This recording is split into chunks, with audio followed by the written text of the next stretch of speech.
susulan daripada dapatan daripada fasa pertama obstiris dan juga arahan daripada Yang Amat Berhormat Perdana Menteri semalam untuk ditingkatkan lagi penguatkuasaan semua aspek merentasi semua kementerian.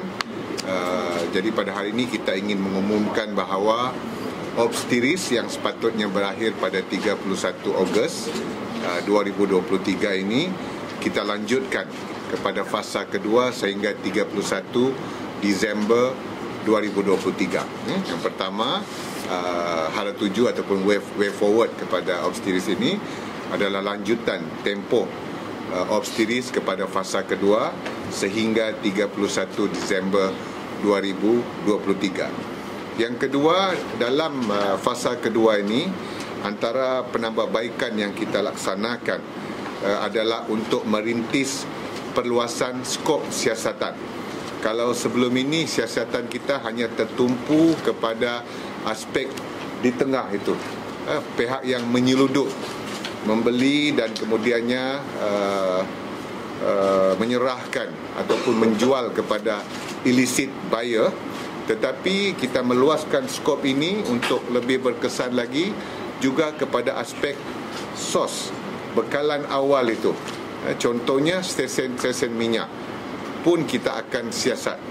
Jadi kita mengharapkan pengusaha stesen-stesen minyak pertama kepada mereka yang mungkin boleh membantu kita menyalurkan maklumat-maklumat adanya kenderaan tertentu yang disyaki datang berulang kali, adanya contohnya membuat modifikasi terhadap kenderaan mereka. Kita harapkan supaya pengusaha-pengusaha stesen minyak ini memberikan maklumat kepada KPDN.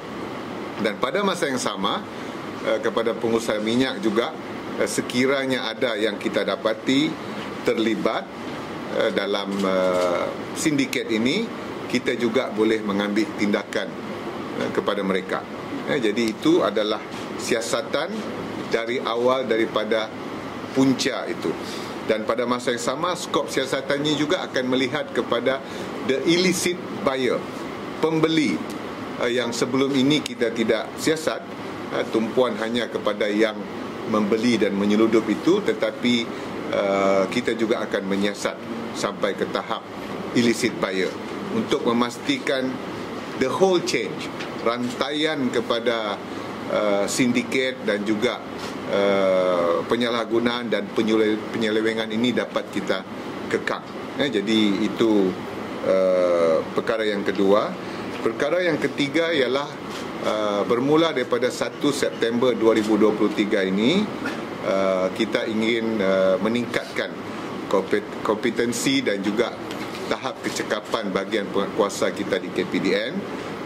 Serta-merta kita akan menubuhkan Business Intelligence Unit di bahagian penguatkuasa KPDN yang tujuannya adalah untuk memastikan risikan kita lebih menyeluruh, termasuklah risikan terhadap syarikat-syarikat tertentu daripada peringkat awal dan juga sindiket-sindiket yang berkaitan. Jadi dengan adanya penubuhan Business Intelligence Unit ini, kita mengharapkan kualiti dan juga kompetensi para pegawai dan juga bahagian penguatkuasa itu dapat ditingkatkan dalam kita menangani dan memendung penyelewengan terhadap subsidi ini.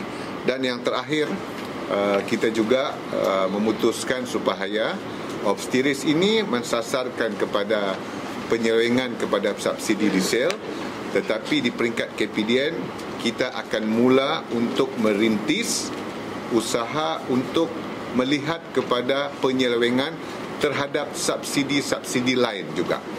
LPG contohnya, RON 95, bekalan ayam, telur dan sebagainya, minyak masak dan sebagainya.